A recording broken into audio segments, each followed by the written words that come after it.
Eh. You're good at introductions. You take it away. Well, get off your phone. How I'm rude of posting you. that we're live. How rude. Sorry for the rudeness of Kelly right now, on his phone while we go live If streaming. you know me from watching, am You I know, rude just- when we first start? Just, Am I rude? Just rude. Just rude. Well, We're here for the people. And he's too busy on his phone. I'm letting the world know what's going on right now so they can come. Welcome, everyone, to kind of a brand new segment we're doing called Nerd Talk. Today is myself, Kelly, and then we have a very special guest, Sylvia, coming in from the chat. So what this is so normally Kelly and I have done our sports talk and everything like that. But today we're going to do something different. We are going to do kind of a debate show based on movie franchises and stuff like that. Kind of background about all of us is that we are very passionate about movies, very passionate about certain things. And, it's kind of one of those things where we wanted to kind of have shows where we can have fun debates and kind of, make some good arguments and, kind of show some light in the world of the nerds. Right. Ryan and I, we do this kind of stuff all the time where we ask each other, random stuff, what do you think about this? What do you think about that? All the time. Whether it's movies, TV shows, video games, sports. And if you've watched us do our sports talks, this is kind of going to be like that. A little bit more, and so we're gonna have three questions. We're gonna say our answers, and then we're gonna give three reasons why we are defending those and why those are gonna help us win the question. And then we're gonna have 10 minutes of just a good debate and everything like that. And then afterwards, we are gonna post the question on there, and we're gonna ask the viewers to actually pick the winner. Sylvia, do you have anything you wanna add on that? Let the people know who you are and all that. I'm a struggling college student. At framework. Well, we're struggling adults, so we're all struggling around this world. I don't know. I'm bad at doing that part. It's fine. One thing I want to put out, if you cannot be here for the stream on Twitch, I will be putting this up on YouTube as well. So you can actually comment on there and pick there who do you like as well. So that way, we can get more information in. And we're always open for people that want to join these debates and everything like that. We are also looking for someone if they want to be a full-time judge in this. If you guys have any questions on wanting to be a part of it, please reach out, and then we can always kind of talk to you guys about that stuff. And we're more than welcome to do it. We're probably going to do this, I think we said maybe twice a month. We won't do every month. And it's going to be different every time. We'll have themes, so especially towards maybe some big releases of movies, there'll be some special themes. Closer to holidays, we'll have some holidays-themed ones. We're going to keep it, kind of fresh every time. And we're going to actually, it's going to be a lot of fun. Again, today's the very first episode. And it was just kind of put together at last minute. So expect a little bit of faults to happen, I guess is this terminology. We will get this down, and, it will produce some high quality shows. I almost said high quality H2O. We just watched Waterboy last night. So, all right. I don't want H2O anymore. No. So we're gonna start it off with the very first question, and we're gonna start off hot with the big question. It is going to be your argument of the number one movie franchise, and so meaning franchise is going to be as a whole, so it's not a singular movie. You're taking a series, and you're going to argue why. So to start off the answers, I will go first, and I'm going to say the Marvel Cinematic Universe, just the MCU, so not including any Marvel movies based on anything outside of starting with Iron Man 1. Kelly, your answer. I am going with the whole Star Wars universe. So, as Ryan had said, nothing outside of Star Wars. That actually, I'm actually not going to include the Rogue One and the Solo movie. So it's just going to be, so when I mean whole, I should have said the whole Skywalker saga. So you're doing 1 through 9? Yeah. Without Solo or... Yeah. Okay. All right, Sylvia, what's your answer? The Disney company. Disney. Okay, and now you realize why I say that you're going to probably beat us in this question. Yeah. Because our franchises are part of your company, so... All right, so we're going to go off the 3 reasons now why. So, Sylvia, we're going to let you go first. Name the 3 reasons why. You can just list them of why Disney company is the greatest. So Disney company, I just looked up like the yearly income, and this was from like 2020. It was $67.4 billion US dollars, and that's just in the US. Then you go into the different branches of the Walt Disney Company, and there are well over 7 companies that Walt Disney owns, like Star Wars, Marvel, Fox, Hulu, ABC, all the Pixar as well, Blue Skies. They actually own 80% stake in ESPN as well. So it's like a taking over the world type thing. That's my reason. Okay. Kelly, your 3 reasons why Star Wars is why you think Star Wars is the greatest franchise. I think first and foremost, excuse me. It's a hard word to say. Yeah, it can be. I would have to say the universe itself, it is so big compared to what you see in the movies. You hear them talking about it in the movies, but I will get more into that later. But so I'll start off with just the universe. The story itself of Sith versus Jedi is very interesting as well. And then my third one would have to be... So this is the tough part right here. This is where you can get stuck sometimes. Because now...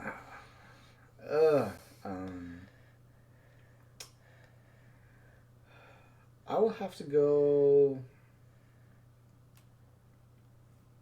Oh, man. Don't look at me like that. Clock's ticking, my friend. I know. For some reason, I can only think of 2. And this is your favorite one, too. Oh, I know, right? You know what? We'll just go with the technology. Okay.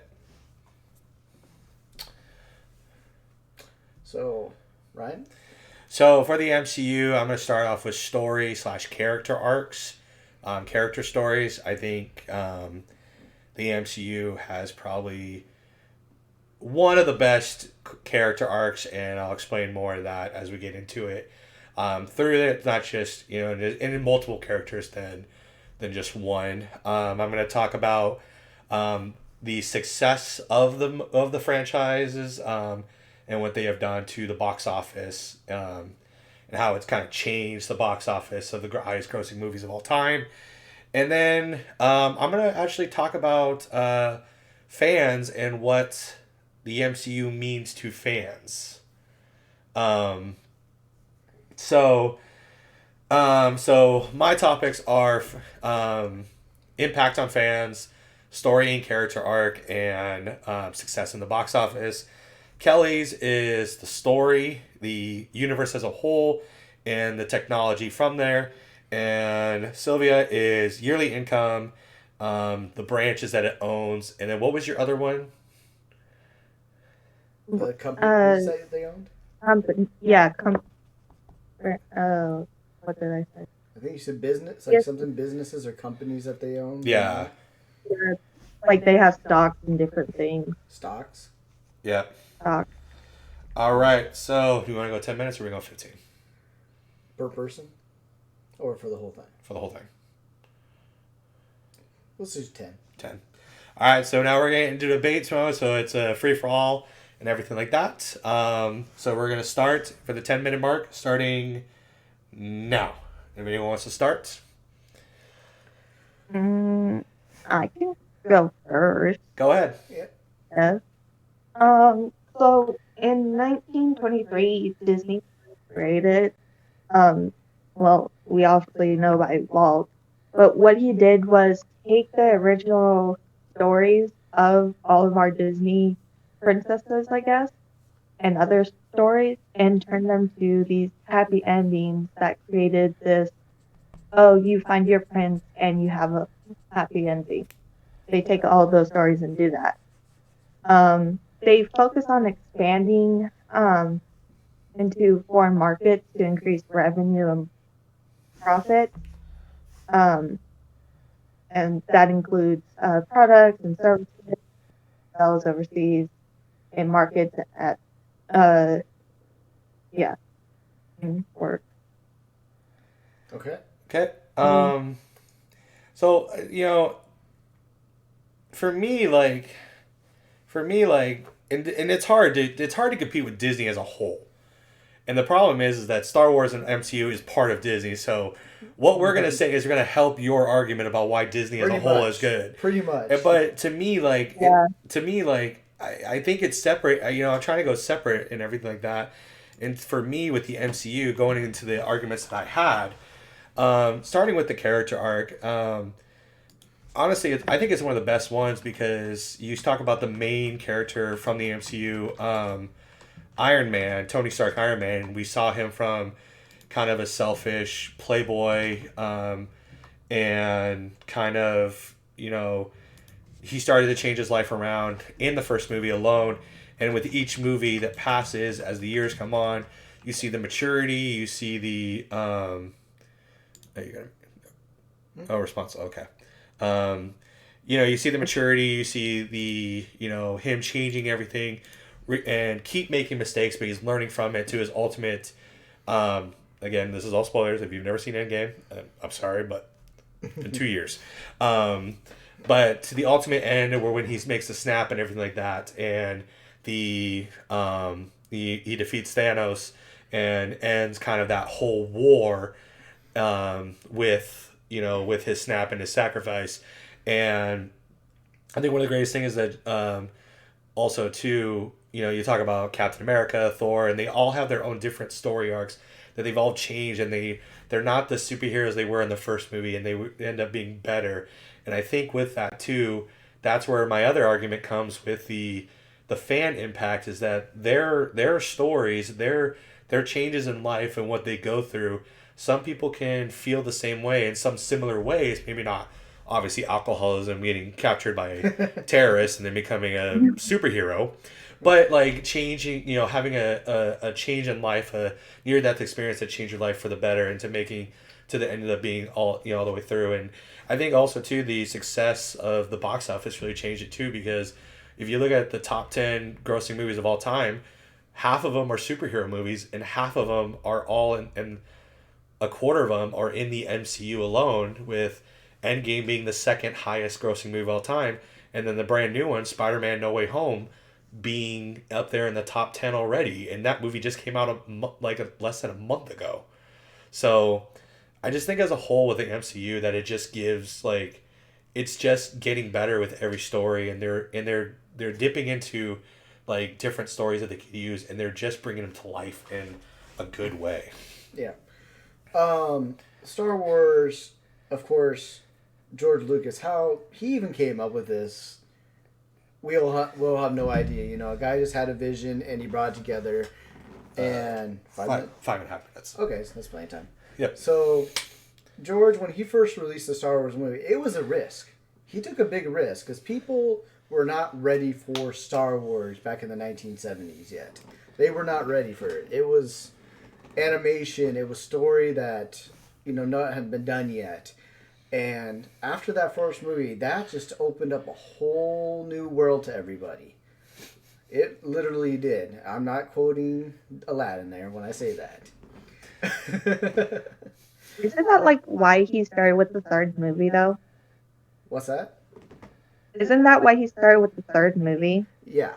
Because he wasn't sure if it Technically was the going fourth movie. to Technically be the fourth movie. the So he actually had the idea of starting from the beginning with Anakin Skywalker, then becoming Sith, and then going into that next part.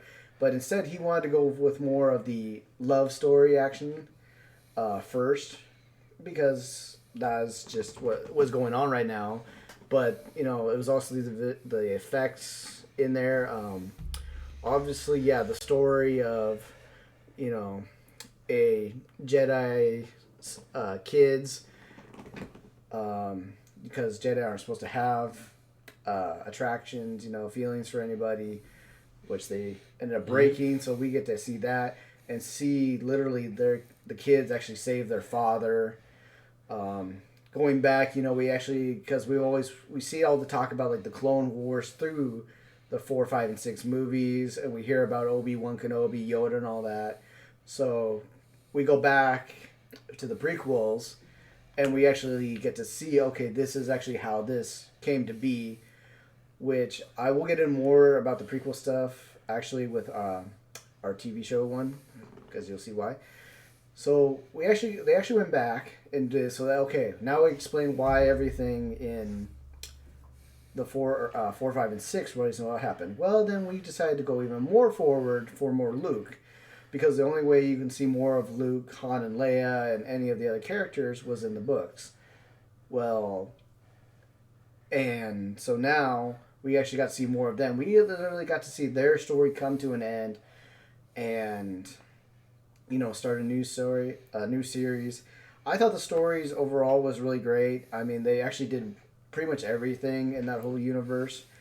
And I know I said technology earlier, but I'm sorry, like the technology, if we get to that point, in our existence, it is going to be amazing what we see. I mean, we're already trying to do some of that stuff you see in Star Wars right now with that technology. But I want to talk about you're talking about the biggest risk was doing Star Wars, right? Yeah. Also, and the funny fact that people might not know about the MCU was that literally the whole MCU rode on Iron Man, which was a big risk because Iron Man was technically the flagship. It was the flagship. Well, and it was too because if people remember, Iron Man or Sony, like the main characters that Marvel had, Spider-Man, Fantastic Four, and X-Men, are owned by different companies. So when the MCU wanted to start, they had to reach down and pick a hero that not everyone ever read their comics. So it was a big thing to kind of go for.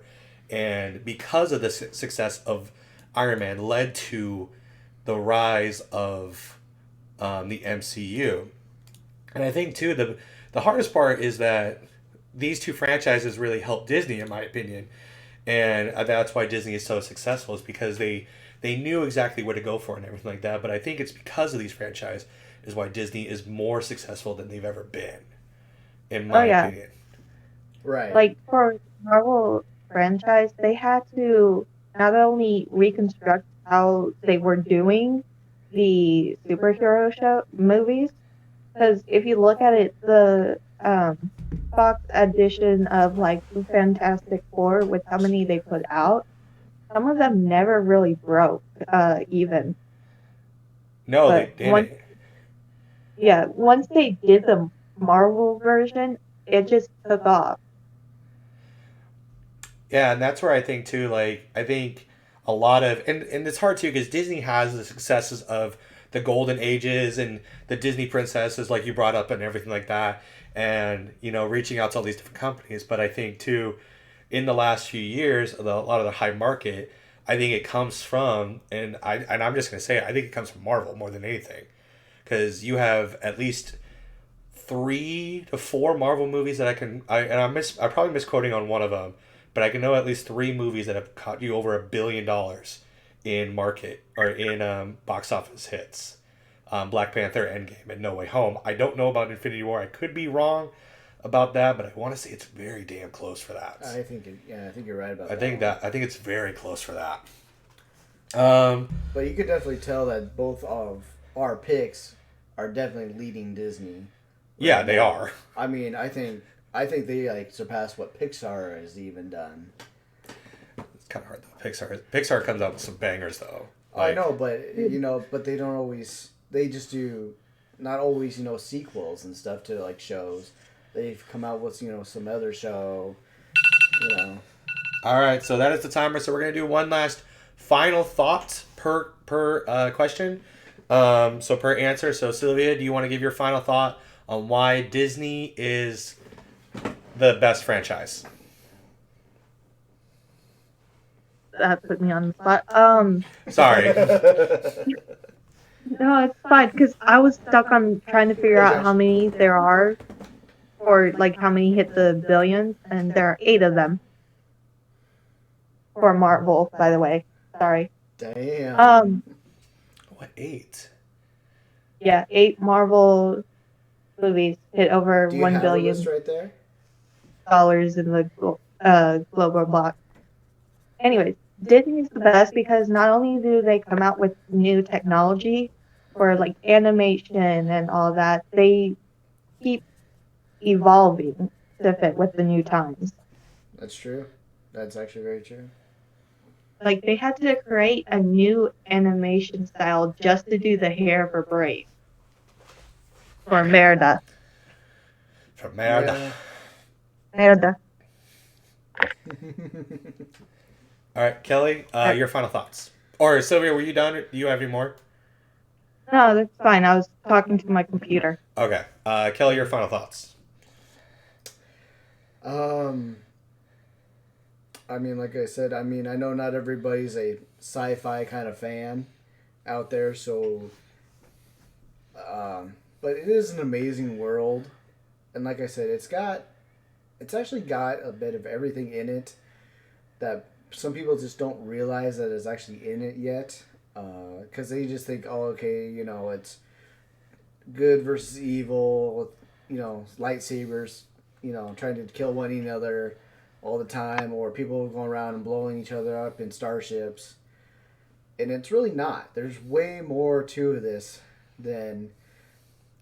there's way more of the Star Wars universe than more people actually think. And that's what I think Star Wars is more underestimated than what it's given. Mm-hmm. I think if people actually took the time to actually pay attention, look around, they'll actually see more to it than what it actually is. So, your final thoughts, right? Josh, you're my man. And to say why the MCU is one of the greatest is the greatest franchise is because, again, the success from the movies of what they've done in the box office, how they kind of changed the box office as of recent years and everything like that. But story wise, character wise, I mean, you have hundreds of characters to kind of relate to and to know their stories, and they've done they've done a wonderful job on bringing them, telling each story to when they are doing like an Avengers Endgame, Avengers Infinity War. You're bringing in multiple characters. You're not just limiting yourself to, 5 people. You're bringing now up, half of your universe, and they give them each, the correct time and the correct kind of moments in those movies that they all have equal moments, and then just this, the impact of what the fans have felt from these movies, and the experiences that they go through, and like how much fans are just so invested in these movies, and how no matter what movie, and they have, we're not even halfway through the amount of characters that are even no, in but the sad part is that, and that's the great part, is that, you think it's over with the story of Iron Man and Captain America's death, but now you have more characters to go to, which I think it's excited more fans. So I'm gonna jump in real quick with you real quick. This is what I'm actually glad that I'm actually seeing. I'm actually seeing that we're moving away from the big time characters and actually getting to like the B, C, like characters out there. Yeah. And I think people deserve to see those. Yeah. So that ends. Oh. So like you're seeing the Falcon, you're seeing Winter Soldier, Mm-hmm. you're seeing Scott Lang instead of Hank Pym. Guys that are actually taking over the mantle for some of these superheroes. I think Kelly's giving me the win on this one, so thank you, everyone. I'm just saying. I'm just saying on your topic. Like that's what Marvel's doing good. They are doing very good. They are, and so is Star Wars. But I think on the island we're giving Sylvia the win because it's Disney. I'm sorry, it was either Disney or Warner. Oh, I can't even say it today. Warner Brothers. Oh. See, it's a smart pick to go with. It's a smart pick to go with Disney because I think Warner Brothers, after Harry Potter ended and everything like that, I think it's a better argument to go with Disney because Disney itself is. But even beforehand, because with Warner Brothers, they've had some good movies, but I think Disney as a whole has just been. Because the Pixar movies, the Disney princesses that they've done, all of them, the animations movies that they've done, the National Geographic, like you said, owning, ESPN, ABC, that is a better one to go with because as a whole, Disney is just dominant. And pretty soon we're gonna get ran by guys in Mickey Mouse ears. I'm just saying. Disney just keep growing and growing and changing with times, while Warner Brothers is kind of stuck right now. Well, in my opinion, too, Warner Brothers has kind of hit the brick because they failed with the DCEU.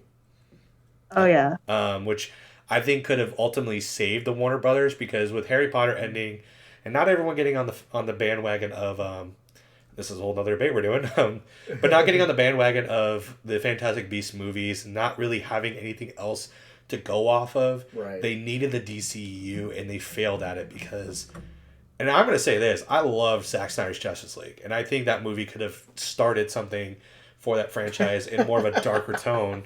I think the movie was the peak, and then it just dropped from there. Yeah, it really did. So again, fans, we're going to have the poll up, so if you guys want to put your vote in on who gets the points. It should be almost up by now. So we are going to jump into the next question, which is going to be the greatest TV show. Again, this is all of our own opinions, but we're going to talk about why. So I'll start off with my favorite, with literally the show I watch, once a year, and I love it. And I'm going to do Avatar: The Last Airbender. Okay. That's a good one. What's that? That's a good one. Yep. Sylvia, what is your answer? So I'm going to go with Unusual Suspects, which is a true crime show. Okay. And then Kelly? And if you weren't paying attention to what I said earlier, I'm going with the Star Wars Clone Wars series. All right. So we're going to go with 3 reasons now, and I'll start with Avatar: Last Airbender.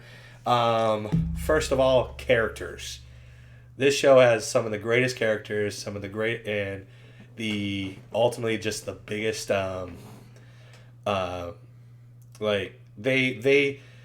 there isn't a show I think that has a better character group than I think Avatar. The second is going to be the story, the journey. I'm not going to say story, but I'm going to say the journey from start to finish. And then the third is going to be the humor. It's going to be really the humor of the show. And those are my 3 things. Sylvia, what are your 3 reasons why Unusual Suspects is top notch? So for me, this is actually how I got started in my career path. So Unusual Suspects, they take this cold case that no one's been able to figure out, and they just follow it through while learning about it. It brings new light on how you don't really appreciate what people in the forensics field is doing or our police work is doing. There are times where you think you figure out the entire thing, go, oh yes, I know the suspect, and it's not even them. So yeah. What was the other one? I'll probably remember it in a minute, so okay. I'll have Doc. Well, you when we do our thing, you can bring it up too. Kelly, what are your 3? So, mine's definitely going to be character development. because this is actually going to lead to my next one is going to be the character development actually helps the story. How do I word this? The story in the Clone Wars actually helps the movies. So how would you... I don't know how you would do that, put that down. Because literally it did. At least it helps the prequels and then the 4, 5, and 6. Okay. Yeah. And my third reason, I don't know why I'm having such trouble coming up with a third reason. You know I'm going to roast you. Yeah, you pretty much are going to roast me. I will just do Universe again. And I'll get into more into that when we do our debate. Okay. So is that about enough time? 10 minutes? I think we need to go 15. Okay. So we're going to go 15 minutes this time. I think we just need to go a little bit longer. And 15-minute mark will start now. And I am going to start off and talk about how... I think the one thing that I'm going to say what's different than my show than your guys' shows are... Like, first of all, Sylvia, you have a show. You said it was based on real events, right? Yeah, it's a documentary. Okay, so... And then your show is based on books and stuff like that, story doesn't work. Avatar was based on something that people he's created, so no one knew exactly what was going on. It's original. It's original, and I think that's what helped it, because the journey that you experienced with Avatar Last Airbender, even going into Korra, but we're not going to talk about Korra, but we're going to talk about just the books 1, 2, and 3, and how the story really changed with book 1 being very kiddish, that because it's a Nickelodeon show, it's a Nickelodeon cartoon. So book 1 was very Nickelodeon, cartoonish.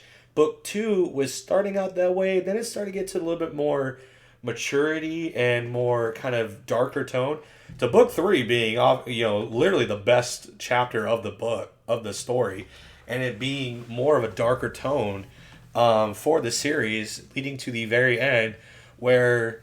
the big fight with Ozai and Aang, what you were expecting, and then character development. I think it literally has the best one, because you have, and I'm going to point out just one person in general, and that's Zuko, who is, if anyone that's followed the show or hasn't, Zuko was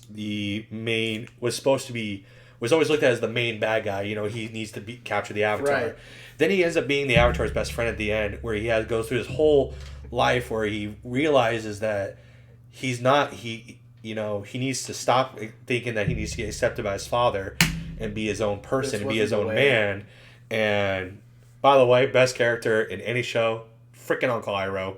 That dude is a legend. All right, legend. Uncle Iroh is everything. He is. You want him as your own dad. We were actually grandpa. Just having a discussion earlier about... He beats Master Splinter, okay? We were talking about, who would you want as a master? And we used Iroh in each one. I think only one time did I not pick Iroh. Yeah. But all the other times I picked Iroh. And he's got great advice, and he's funny. And that's the thing, too, is that the show brings great comedy. Sokka is hilarious.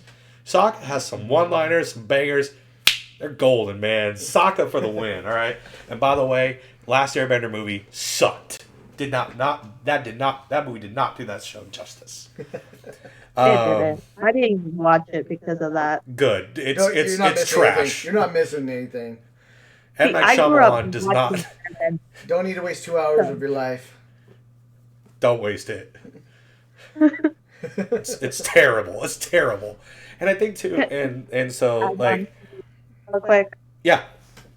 Yep. So while I was growing up, I would watch this with my brother, and from my viewpoint now, it's like the characters are growing with age, not just as a person, but as they age, start to see their personality come out like an actual human would. For if that makes sense. Avatar? Yeah. Yeah, and that's the thing too, is that the older you're getting, the more that you're watching, you start to understand a little bit more of the characters in more of a realistic, and you almost feel bad, you really feel bad. Unusual Suspects. And I'm gonna say you have an advantage because I have never seen Unusual Suspects. When I watch something like Unusual. Do I need to put it in the chat? No, it's just not. Keep talking. Um, There we go. Not gonna lie, the only show like I grew up with Cops and America's Most Wanted, so Unusual Suspects is new to me. And I think with Star Wars too, I think in my opinion, what kind of put Star Wars at the bottom, because I think I would watch a documentary of like criminals like that because it's suspenseful, especially if you don't follow it. But I think like you have to be a Star Wars fan to like Clone Wars, in my opinion, like. Because I think if you're not a Star Wars fan, you're not going to find the show, actually. I got confused watching it. Yeah, and I think, too, is like you have to be invested. And I think that's where the disadvantage for that is that you have to be a fan, in my opinion. So You kind of do, because like I would hear it every now and then when my little brother would watch it, because he's obsessed with it. He still is, and he's 17. He's obsessed with Star Wars. But I barely understand it because I didn't really pay attention to it. Yeah. Which is fair. I mean, some people, doze off when it starts. Some people, just lose interest right away. I was a Star Trek. They just don't feel they connect to that world in that. Yes! My roommate was the Star Trek fan too. I just got it. You know what? She needs to just... live long and prosper. She just needs to move on. Yes. I'm not even a Trekkie fan. I just want to do it to piss him off, so... So, no, you guys are not wrong. Clone Wars, if we actually go back to the prequels, everybody says how much they don't like the prequels. Jar Jar Binks. Jar Jar Binks. They did not like him very well. They did not like the way the crappy story acting by was. Anakin Skywalker in episode 1. I like Jar Jar. That was fun. I'm just saying. So, that is what, actually the Clone Wars did. The Clone Wars technically actually helped save the movies. Because it was actually able to develop the characters more in between episodes 2 and 3. See what happened in between there, because there's a big gap. There's a shit ton of stuff that happens from the end of the Clone Wars movie to where the beginning of Revenge of the Sith, where Anakin and Obi-Wan are in their fighter pilots going after Grievous. There's a shit ton of stuff that happens. Oh, yeah. So you literally get to see characters like Anakin, Obi-Wan, Count Dooku, General Grievous. And you also get to see other characters come in as well that are actually appearing in the new shows that are out, like The Mandalorian and Boba Fett right now, where if you did not watch Clone Wars, and you're watching this right now, you don't probably know who these characters are. And why they're here. And why everybody's just blowing and freaking out about them being on the shows. So that is why I picked this one, because I think it's so great, because it actually helped save part of a trilogy. Go ahead. It helped. Okay. I'm sorry, you were gonna say something. I do have a rebuttal on that, though. I do have a rebuttal on that. And then also, like I had pointed out before, same with the movies, that the Clone Wars also helps expand the universe. You actually get to see more in the Clone Wars series than you're going to see in any of the movies. More planets, more races, different ships, lightsabers, guns, all kinds of stuff. So, yeah, that's pretty much my reasoning. See, to rebuttal your statement of it saves the movies, though, I don't know if how... Well, I shouldn't say probably saves, but it helps clear up. That, you see, yeah, because that makes more sense, because to say it saves, to me it doesn't. Because it can be a great show. It can go either way, depending on the fan and how you look at it. Yeah, because I still think 1 and 2 suck. Like, as the movies themselves, like, the stories aren't that bad, but first of all, you killed off Liam Neeson in the first movie. How dare you? It's Liam Neeson. How dare you, first of all? There was like 10 other people you could kill off that movie, and you killed off Liam Neeson. First of all. But I think, too, in the prequels, I didn't watch the show And then I just watched the movies, and I still was invested in both, and I knew that there was time jumps because there's a lot of movies in general that have time jumps, and then sometimes you just have to roll with it, which I think overall of the prequels, number 3 is the best movie. Especially that one scene with Anakin and Obi-Wan fighting. Mm-hmm. That's still considered one of the best fight scenes in all the movies. Oh, it really is. But as the Clone Wars show, and Sylvia said it best, like, and we both kind of addressed this. You have to be like a diehard fan to watch it, because in my opinion, the episodes I've seen, it's just long and like nothing really happening, and that's the it's very bland in a way, because there's no comedic value. Like, first of all, like, you can't even get a chuckle. And like the action's very limited, which the action does kind of save the show in my opinion. And Unusual Suspects too, because I want you to have time too, Sylvia, to talk about your show. But I think Unusual Suspects, it does show a lot more, like it gives you more suspense and everything like that. And I think it's just something that you have to be fully invested in loving that category. Right. In order to enjoy that show. I grew up watching like the CSI, Miami, Vegas, New York, and watched only NCIS, the first one, and I enjoyed those. Mm-hmm. But they, of course, it was all made up stuff. Not all of it was completely accurate and stuff, but still, stuff like that is enjoyable. It is enjoyable. I grew up with Law and Order, so I watched a little bit of Law and Order. It's enjoyable, but it's not real. But for like Unusual Suspects, it's one episode is one crime. So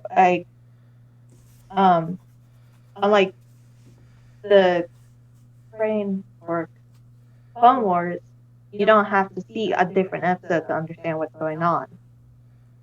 And it builds on knowledge. Like, you find out what the first case they used fingerprinting was. It shows you the different cases in law enforcement history. It just brings out more information of our real world that we would never know of. Yeah. Mm-hmm. I can see that. And this is just an American TV show, so it's not seen everywhere.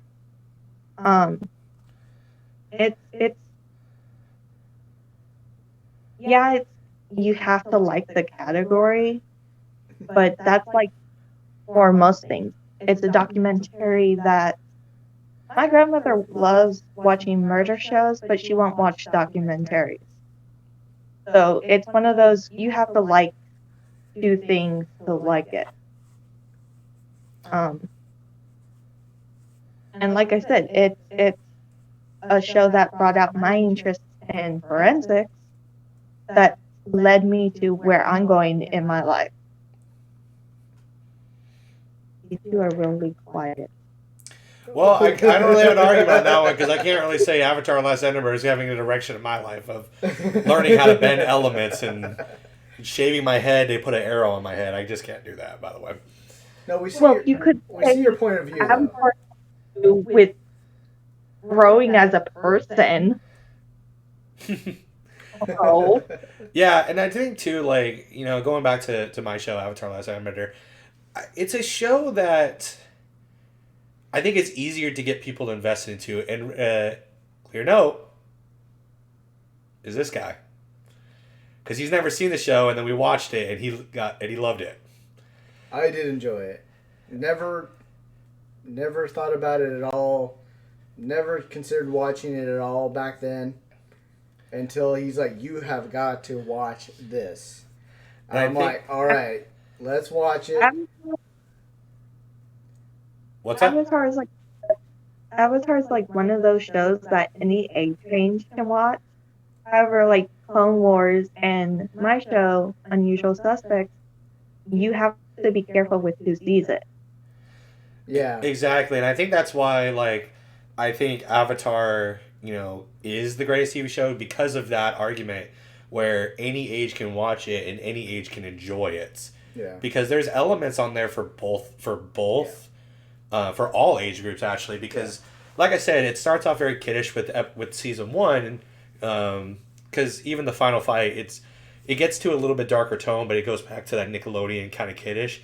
But the seasons go on, and it gets more of that darker tone, and I think it has a really wonderful ending, and it actually is completely different because because the whole thought process was Aang has to kill Ozai, and ultimately he makes the change of like keeping his morale of being that peace, keeping peace, because he's not a murderer and he never wanted to be, and he found a way to end the war his way.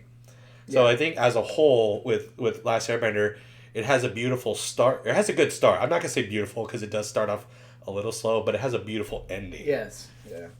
And I think Star Wars too. I think again, Star Wars, even though the Clone Wars has a kiddish animation look to it, it can be dark. It can be dark, which does take away a younger generation away from it. So, but it actually is made more for the fans from, the time that the prequels came out. okay. Do you want anything for your last thoughts? No, I think I'm good. I'm good. Sylvia, last thoughts for your show? And then Josh, we gotta read Josh's too real quick before we're done. What is that? Do you have anything for your last thoughts, or are you good? For my show, it's mainly you have to just enjoy the topic itself. To enjoy. Kind of like Clone Wars. But yeah. Okay. And then we had a guy in the chat actually chip in himself. Josh, thank you for chipping in. And his show was the CW Arrowverse. And boy, do I have some stuff for you, my friend.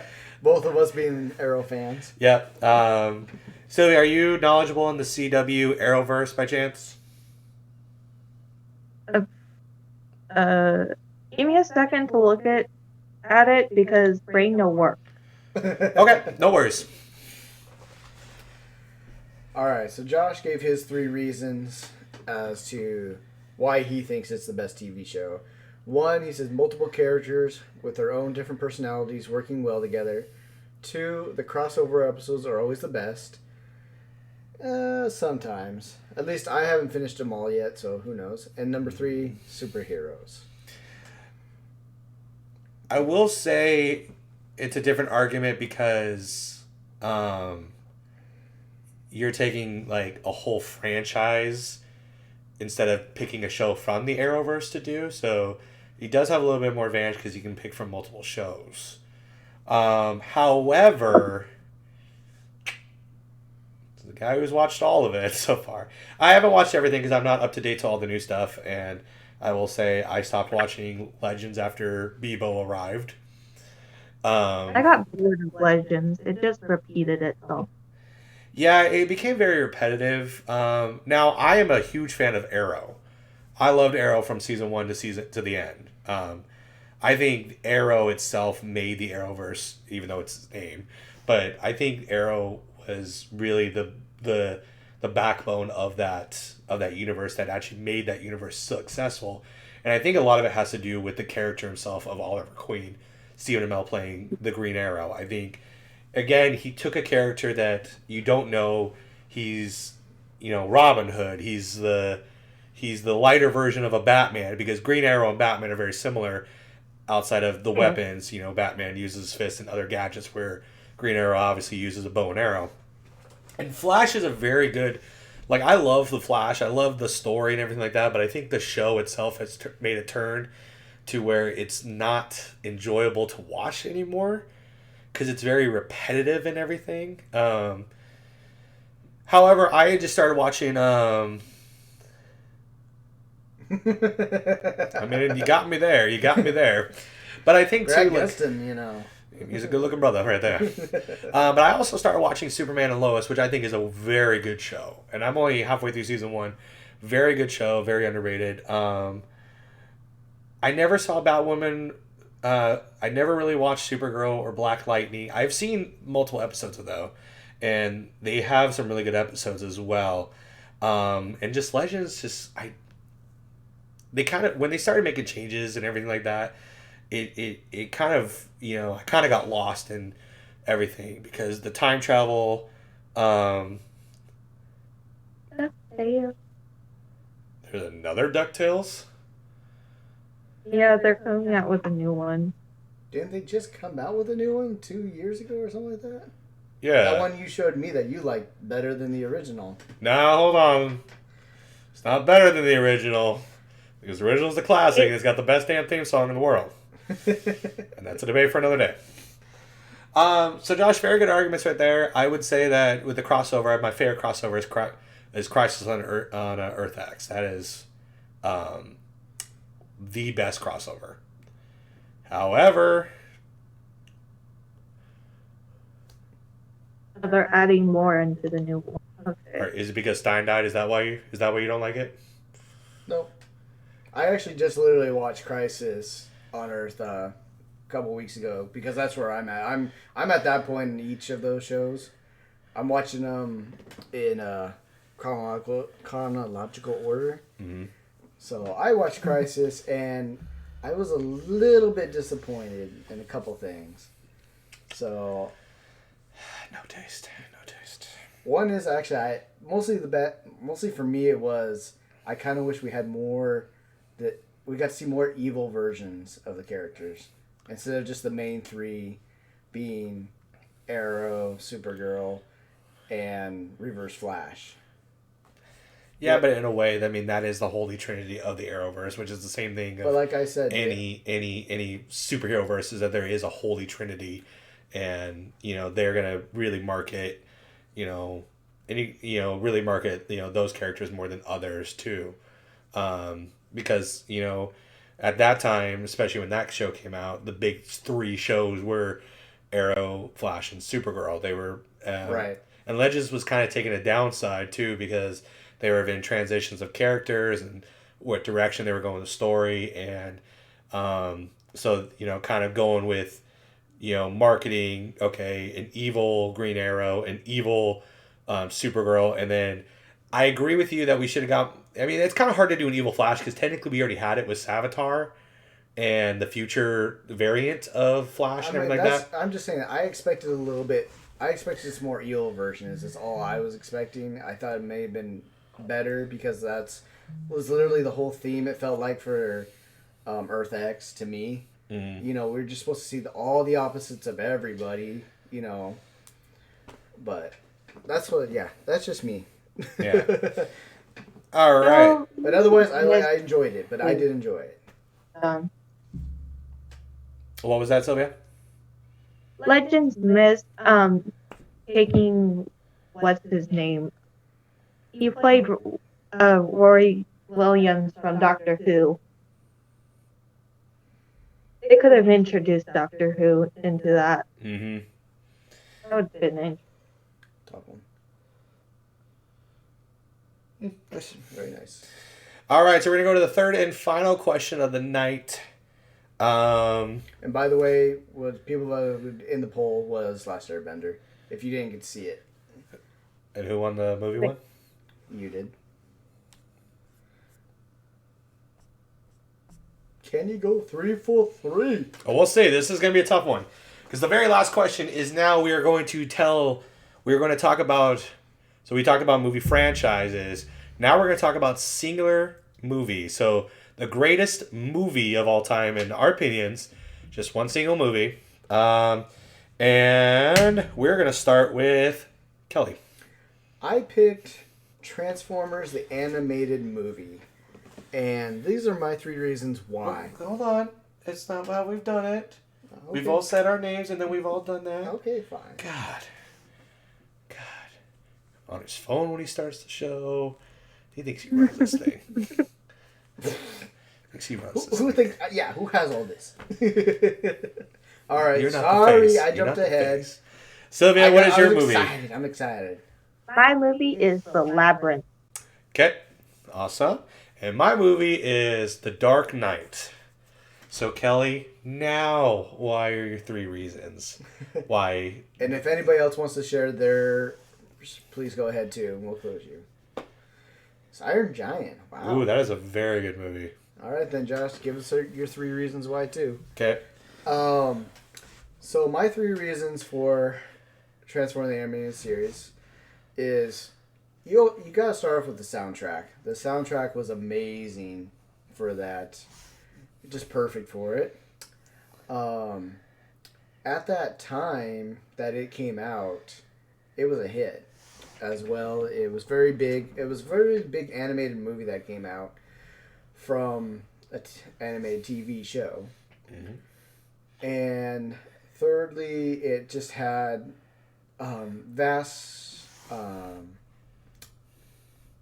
variety of characters that we got to see. Besides just seeing, the normal Decepticons and Autobots. So that's my 3. Okay. Sylvia, why do you think Labyrinth, your 3 reasons why Labyrinth is the greatest movie? So my 3 is, 1, the music. David Bowie made the music himself. 2, kind of the storyline and how fluid it is. And 3 was just the style of the movie itself. Okay. All really good reasons. I think it's going to be hard to compete with the fact that David Bowie made music for his own movie. So for me, with The Dark Knight, I'm going to talk about, first and foremost, characters, and more so, character. And y'all know who I'm going to talk about. It ain't Batman. Scarecrow. Shut the hell up. Okay, I'm going to talk about character in one particular, and that is the Joker and his performance in the movie and everything like that. Second is I'm going to talk about the suspense, the realism of the movie, kind of, what the movie kind of, how the story was kind of going and kind of how it was different than most other superhero movies, and how actually you forget that this was actually a superhero movie in itself. And then number 3, I'm going to talk about just how it ended and kind of what it left for everyone in that movie. And so, those are my 3 topics right there. And we're going to start our 15-minute timer now, if anyone wants to start. Baby. I'm going to let you start. You haven't started, actually. Okay, I'll go ahead and start, and I'm going to talk about, first and foremost, I think Heath Ledger's performance as the Joker is one of the greatest performances in movies, not just in a superhero movie or as a supervillain, but as a general, because he brought such a different demeanor of the Joker. For anyone that really grew up with Batman, we grew up with the 1966 Joker.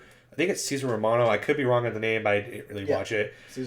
Jack Nicholson Joker, Mark Hamill Joker from the animated series, any animation adaptation of the movie. So what the difference that Heath Ledger brought from that movie, from his performance as Joker from the others, was that everyone else tried to be comedic because, you think of the Joker and the Clown Prince of Terror, they focus on the one thing of the clown. He's a clown, so he's funny. But this Joker was more realistic because he was a sociopath. And his whole motive wasn't to get money or rule anything, but it was literally to kill. Anarchy. It was Chaos. It was chaos. And that's a whole different thing that brought that movie to life, was that it was so suspenseful because he found humor in his actions that you would find just downright creepy. Sadistic. And, talking about the realism, the suspense of the movie, is that whole movie was suspenseful because the minute you thought the Batman had the upper edge on Joker, no, it's not going to happen. To the ending, meaning that, yeah, he caught the Joker, but what was the outcome of the movie that people might not know? Is that the Joker actually won. Because he turned Harvey Dent into the Two-Face. He broke Gotham's White Knight. He outed Batman for not taking off his mask. So it proves that Batman is so selfish that he refuses to unmask himself in order for chaos to not happen. To save everything. And who's to say that, it so wouldn't happen? But he proved a point that he couldn't. He stood by his own morals, that he would not, reveal himself in order to stop him. And he kept pushing the button that Batman won't kill, and Joker used that to his advantage because knows anybody would just kill the Joker, but Batman won't, and that's where Joker kind of thrived on. I am going to use that to my advantage because he won't kill me, because in a way he needs me, and that's such a twist on a story of two iconic characters that really are just, right. They're destined for this. Right. Now I'm going to say this. I'm eager to listen to your guys' debates because I have not seen either one of these movies. Okay. So you can go next. How? Well, damn. How? Because the movie looked creepy as a kid. And doesn't that movie have puppets? No, that's Dark Crystal. That's Dark Crystal, yeah. Wasn't there puppets in this movie? No. Okay. There was no puppets. This one didn't have the creepy, like, You seen Dark Crystal, right? You seen Dark Crystal, right? Yeah, Dark Crystal was creepy as hell. Yeah, that's the one that was just all puppet. Yeah. This one's just you watch Labyrinth and you see different layers coming off every time you watch it again. Like the style it was there was this psychological drama of being just a teenage girl who was self-absorbed and overly dramatic, but then you just see the different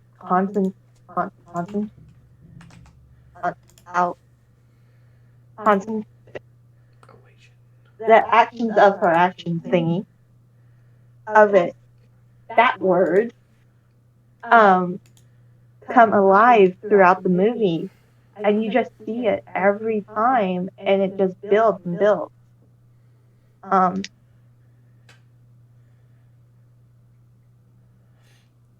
And it's just different for each one.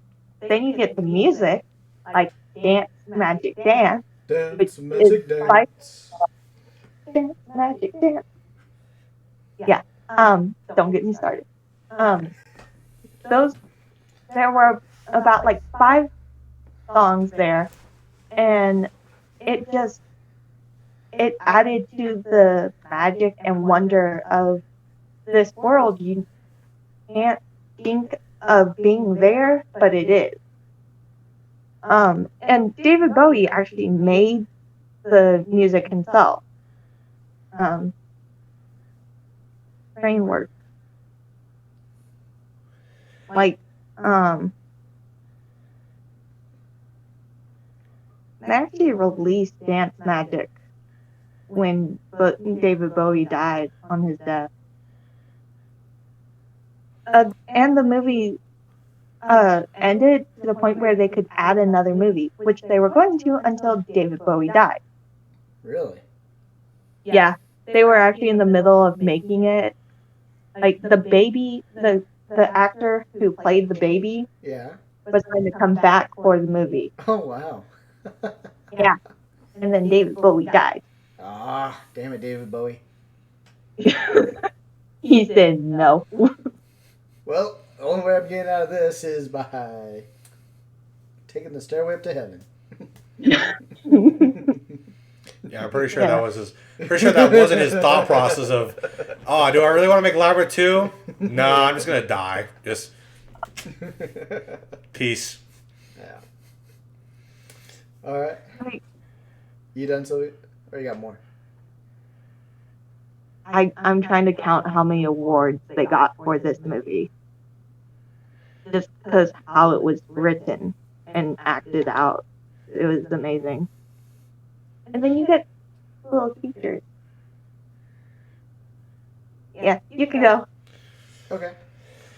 So, kind of like what Sylvia was saying about the Labyrinth, David Bowie did all the music in there. Well, Transformers did the same thing. They actually had Stan Bush come in and do the music for their whole series. Well, but pretty much it was just 2 songs. That was most of the whole music. Dare and The Touch, and there were some other ones as well that just it fit the movie. It fit just the whole Transformers, people, that rock and roll thing.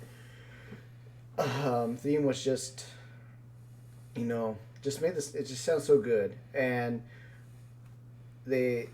for like the big parts in the movie as well. The music was just perfect. Like when Rodimus is opening up the Matrix to become Rodimus Prime. The touch. That is a classic right there. That clip right there is a classic right there. And then he takes Megatron and throws him out of Unicron. Shoot, what were my other things I said about it? Variety of characters and a hit for its time. So we actually get to see some characters in the movie that we don't get to see in the actual TV shows at all because they're on different planets. So we actually get to see like the Predacons, the Scavenge people that live on the junk planet. So we get to see the Quintessons as well. So it goes to show, like I've talked about, like in Star Wars, there's a whole, universe out there of these cybernetic organisms that, have been living all these years that we never knew about. So it's interesting to see like how they live, how they can even survive, being, having to, rely on technology and like a certain energy source just to keep them alive. And then what was my last one? A hit for its time. And yeah, I say a hit for its time because you didn't get too many animated movies. Not too many animated movies back then.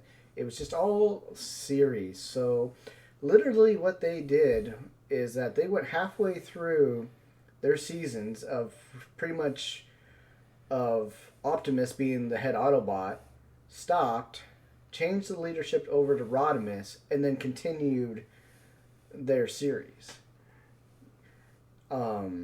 Yeah, you just didn't see it because, you always think you see a movie toward the end of a series, at the end of like a season, but no, it was actually halfway through the whole entire seasons of themselves. Of course, you kind of see that more nowadays, like with Pokemon, they make one like for every new region they go to. But yeah, back then it was just not. It wasn't very common, and it was just a huge hit, especially if you were a Transformers fan. And that's hard too because like your two movies are classics in its time because Labyrinth being something completely different that no one really has seen in a movie like that, especially where the main person in the movie is making his own soundtrack, which is amazing in itself because most times you're bringing in people to build your soundtrack. And with Transformers, nowadays especially it's such a iconic franchise that's lived through time and everything like that. And Transformers, the G1 series is iconic. Now, to me, like I just seen parts of it, and I knew like one interest that it, like got me away from it. And again, it's because I didn't grow up with G1. I didn't know all the characters and continue the story. But you killed off Optimus Prime, man. He's literally the reason. He's literally Transformers. You think of Transformers, you think of Megatron and Optimus Prime. You don't think of Hot Rod. You don't think of Hot Rod. They had to change it up. They had to change it up. Yeah, and that's the thing too. And didn't they bring back Optimus Prime? Like I was just gonna say, I could spoil you right now and say he does come back. So that kind of just defeats the purpose of the movie, though. In a way. Kind of a way, but it just in a way, yeah, it does. But also gives. But back then we didn't know what was gonna happen next. Exactly. Of course, now true. you can watch all the way through, and yeah, jazz.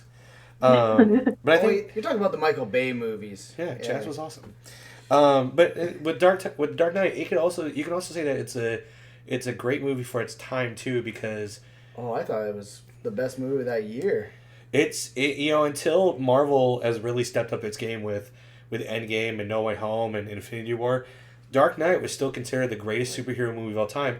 And the best part is you forget halfway through the movie that it is a superhero movie. As dark as actually, no pun, but as dark as that movie is, it is good. And that's the thing, That's is the that thing, it's a good good. dark movie. It's a good movie that you forget it's a Batman movie. And you know, and a lot of people are going to argue and say like, well, Christian Bale's voice is horrible in the movie. First of all, you try doing that for hours on end and try doing a deep voice like that. But one thing that I loved was that there wasn't too many gadgets. There wasn't anything too eccentric that we've seen in other Batman movies. And that's where the Dark Knight itself kind of makes that so good, is because it's very realistic. It's more real world problems than, you know, a dude who's muscular who somehow becomes a Mr. Freeze and can't say anything but ice puns for 2 hours, or making Jim Carrey the Riddler, and I swear that he's probably snorted crack before the movie, and it was like too eccentric and everything like that for the character of the Riddler. And that's the thing, is that all these characters played the role of their characters so well that it was to a T, because Michael Caine as Alfred is the best Alfred you ever had. The very supportive, the very Great loving. Cast. Great cast. You know, I think, you know, even I can never remember his name, but the guy who played Harvey Dent, like Aaron Eckhart. Thank you for saying that. The fact that he actually, like, you made it to believe that he was the good guy, and you forget, you know, you remember that he is going to become Two-Face. So that whole movie, up until the point where he becomes Two-Face, he's good. He's showing why beforehand, and why Batman took so much to heart that he was the reason why he became Two-Face, and why he took it to heart and everything like that. And like, again, I think, and the great thing about The Dark Knight is that it is, as a whole, it's a movie that you don't need to watch Batman Begins, or you don't really need to watch Batman The Dark Knight Rises. You just need to watch this movie, and you're gonna love it.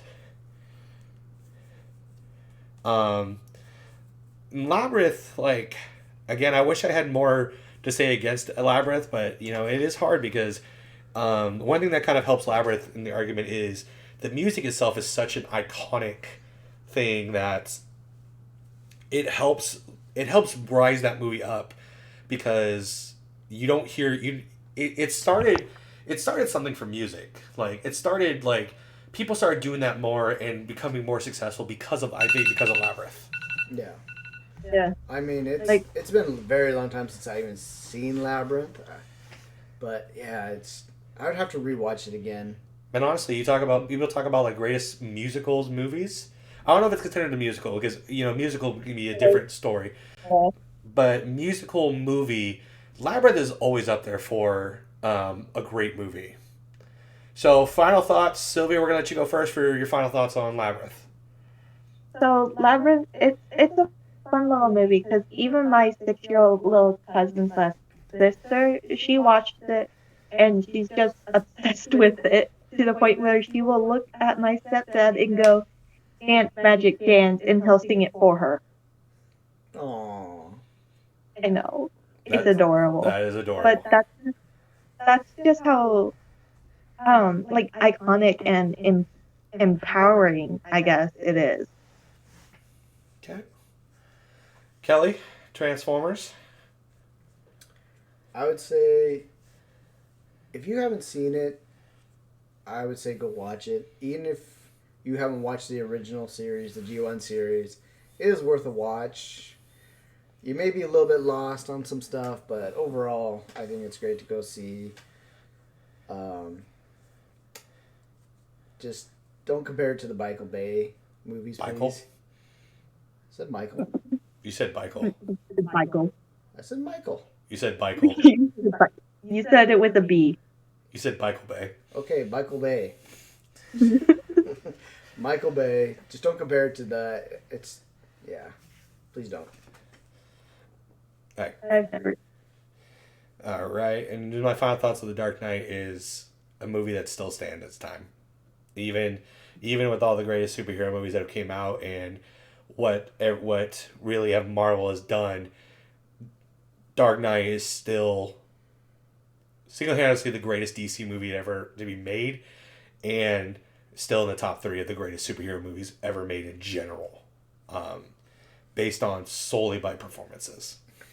I don't know I if heard- he. Movie while watching it. What's that? I forgot it was like a movie. I thought it was like realistic. That's how good it was. Yeah, and that's the thing too. It's for what Christian or Christopher Nolan did in that movie.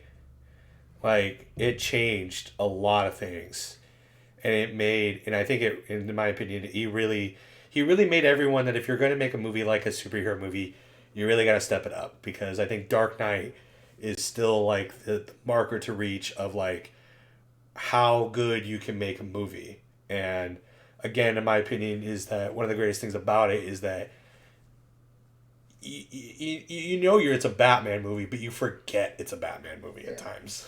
And I can't remember exactly if Heath Ledger got a supporting actor award for it. Yes, he did win. I think so. If he did, I think he should have got just best actor, in my opinion, over Christian Bale.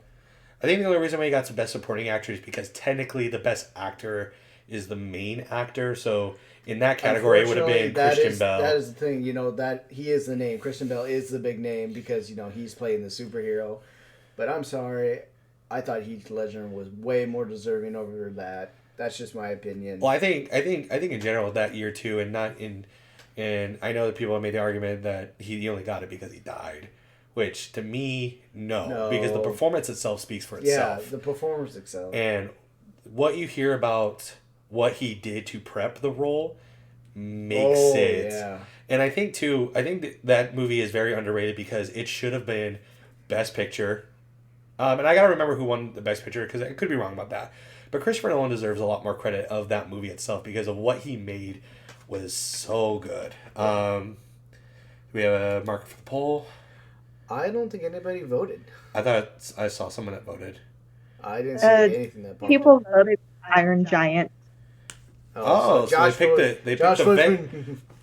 for himself. Josh voted for himself. So that was kind of hard because he did vote for himself. So so that is going to be it for right now for this show. Currently, based on votes, it is 2-1 in marks of me, and the last vote going to Iron Giant got 2 votes. Oh, all right. Nice. So Iron Giant, which was done by Josh in the chat, which Iron Giant is a very good movie, and I like the statement that you made in 1999. It was a great animation movie and storytelling for its time, and I think that's a very true statement. It was. It wasn't until later I found out that Hugh Jackman actually did the voice of the Iron Giant. No, that he wasn't. I thought Hugh Jackman did the voice. It was Vin Diesel, actually. Here, give me a second. That was Hugh Jackman. It was Vin Diesel. Okay. Yeah, it was Vin Diesel. Right? I can almost see that better than. Yeah. Vin Diesel. Dang it! I thought it was Hugh Jackman. They sound very similar. So great job, Josh, on winning on that poll and everything like that. Thank you, Sylvia, for coming in and joining the chats. We look forward to more debates and everything like that. Like I said, we're going to probably do these debates every 2 weeks. That gives us more time to kind of prep for each show and what categories are going to be in. Like I said, if you came in late, categories aren't going to be anything like this all the time. So this was our, kind of our pilot episode. So it's kind of getting an idea of what we are doing. But we plan on doing more episodes, and we're going to do a lot of themed episodes. So we can do musicals, we can do animation, we can do Disney alone, we can do this variety. And if you guys have any ideas, please pitch them. Yeah. We would love to hear that. And if you guys ever want to be a part of the show through chat or through voice chats and everything like that, please let us know. The more the merrier. And as well, we are always looking for someone if they want to be a judge. And if you have any questions about how the role of that, let us know, and we'll kind of explain everything. But we're more than welcome to have anyone challenge us in these debates. Have anyone want to say, be a part of this. This is open for everyone. But again, thank you guys for tuning in. Sylvia, do you have anything for everyone before we leave? Thanks for having me here. All right, Kel. I enjoyed this. This was definitely something I really enjoyed. Definitely, I will be more prepared next time. As Ryan said, we'll probably only do this a couple times a month because based on our schedules and whatnot. But I'm excited to see what other categories that we can come up with for topics. Also, if you guys got suggestions for topics, throw them at us as well. I'm trying to also get Ryan to do some gaming ones as well. We'll see as well. Kind of like this, like what we just did. So that way, we're not all, talking about specifically movies or TV shows. Also, this will be going up on YouTube, so you guys can go ahead and participate on there as well. And we've actually talked about this coming back to like this topic again because of people that weren't here and they wanted, and we will read their answers. So we'll probably end up doing that. So yeah, you'll have another chance. So that's all I have to say. So, and as always, ball game. See you, everybody. Have a good night. Thank you very much for being here.